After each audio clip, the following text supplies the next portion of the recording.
Hello guys, welcome back again to Bitcoin Update. Sebelumnya sorry banget kalau beberapa hari ini nggak upload video ya, karena ya lagi ada kesibukan. Dan untuk update hari ini, kita langsung aja ya. Pertama kita harus ngelihat apa yang terjadi eh, di beberapa hari ini ya, dari hari Minggu khususnya. So kalau kita lihat sekilas, ya, kalau kita lihat sekilas. Update terakhir gue itu kalau nggak salah gue bikin garis putih ini ya, trendline, dan kita sempat TP ya. Update terakhir itu kan kita masih di sini ya. Update terakhir tuh kita masih di sini dan kita sempat TP1 ya. Kita sempat TP1 nih. Ya, tapi karena kita udah TP, maka nih gue hapus aja.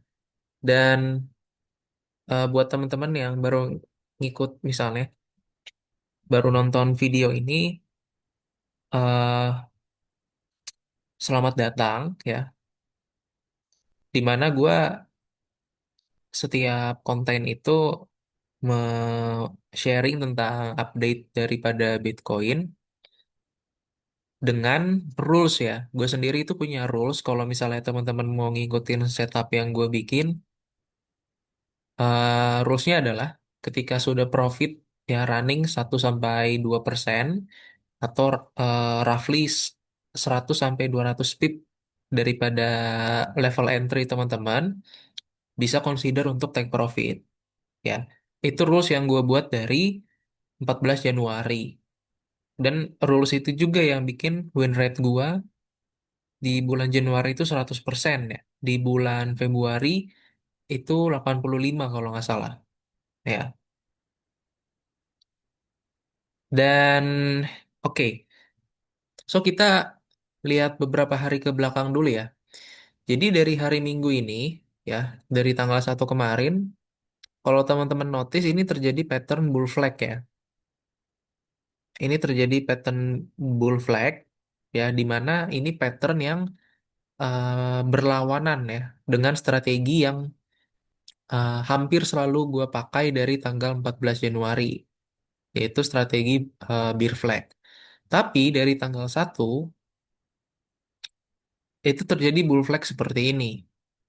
Ya, terjadi bull flag dan ketika dia breakout resistennya dia naik cukup kuat. Begitu juga yang terjadi dengan di tanggal 3 ya. Dia terjadi bull flag seperti ini dan ketika breakout resistennya di sini naiknya cukup impulsif ya. Ini kalau kita ukur 5% ini ada kayaknya. Ya, dia kan breakout resistannya di sini ya 7% ya, hampir 7% gitu. So, kalau kita menggunakan skenario yang sama ya, misalnya kalau dikasih pattern bull flag lagi ya, maka kita bisa expect dia akan terjadi koreksi minor dulu ya. Mungkin dia akan terjadi koreksi minor dulu gitu. Koreksi minor ya sebelum nanti dia melanjutkan breakout ya. Tapi ingat ini kalau misalnya dikasih ya. Kalau misalnya dikasih ya ketika dia breakout resistennya maka target terdekatnya itu bisa ke Fibonacci 1618 ataupun bisa di-extend ya. Bisa di-extend sampai 78 79 ribu. Ya, tapi kalau di level ini sih kayaknya unlikely ya untuk sekarang karena pergerakannya itu udah cukup impulsif ya. Tapi bukan berarti tidak menutup kemungkinan karena kalau dari technical wise ya, pertama dari indikator ya. Indikator kita berada di EMA 50 dan EMA 5. Ya, which is kalau untuk teman-teman yang mau ngelong itu sign yang cukup bagus ya, karena dia berada di atas resistennya ya, in a lower time frame gitu. Berada di atas support, sorry. Berada di atas support in a lower time frame. And then dari data derivatif pun itu juga mendukung. Ya, artinya yang spotnya itu hijau ya, artinya ada demand yang masuk pada beli, tapi yang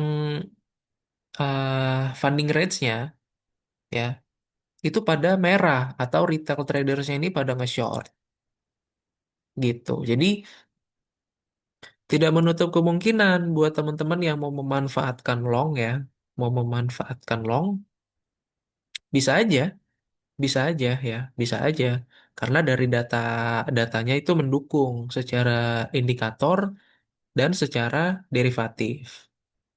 Nah, cuma di X itu gue udah nge-share bahwa gue running untuk short ya. Average gue itu untuk BTC sendiri ya, itu di 72.900 ya. Sedikit lebih atas dari harga sekarang sih ya. Dan di X gua teman-teman bisa lihat itu kan gua entry 3 ya. Entry Solana, ETH sama BTC. Nah, reasoningnya kenapa gua nge-short ya. Ini kita harus trace back sedikit sih untuk melihat kenapa gue berani nge-short ya. Pertama, kita punya gap di sini ya. Kita punya gap yang eh, sudah terisi ya. Kita punya gap yang sudah terisi di sekitaran sini nih. Ya,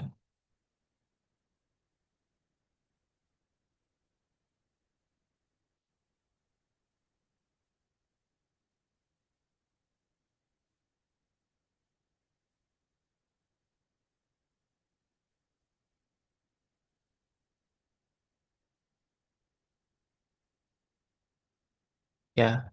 Kita punya gap yang udah terisi di sekitar sini ya.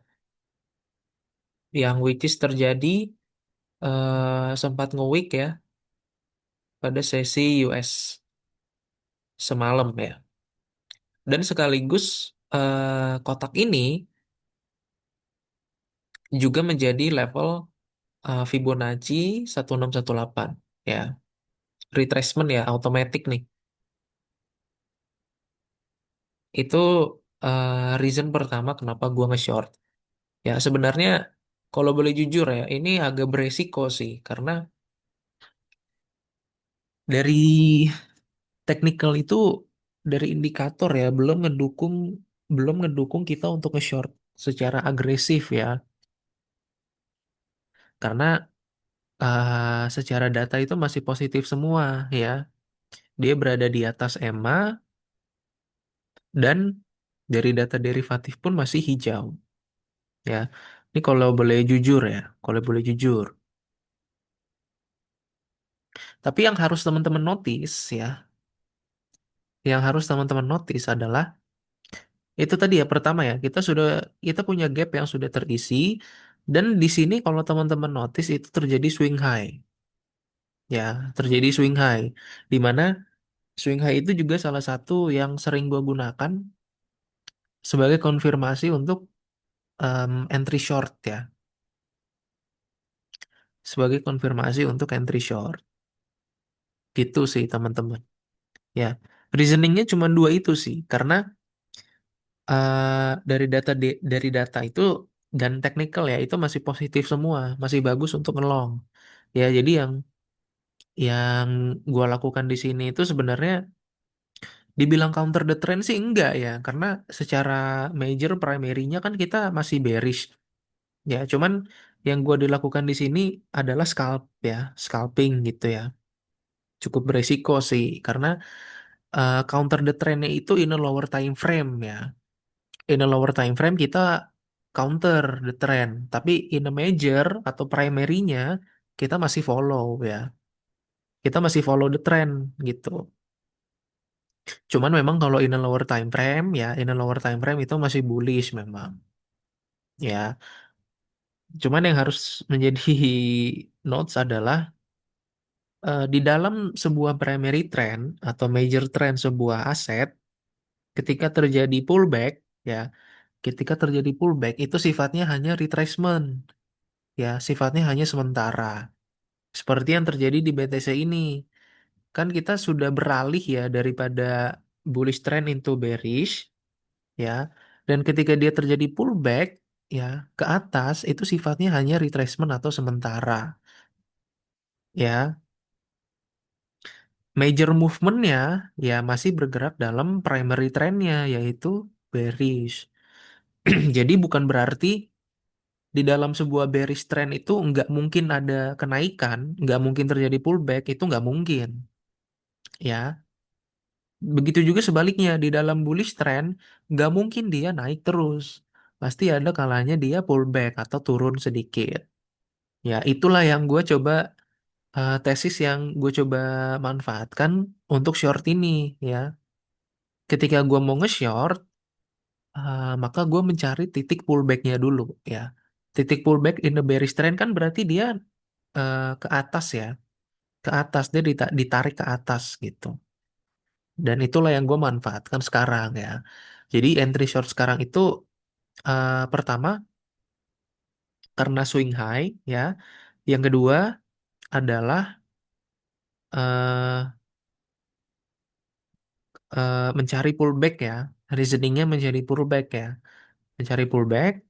Dan ini sifatnya adalah scalping. Gitu sih teman-teman ya.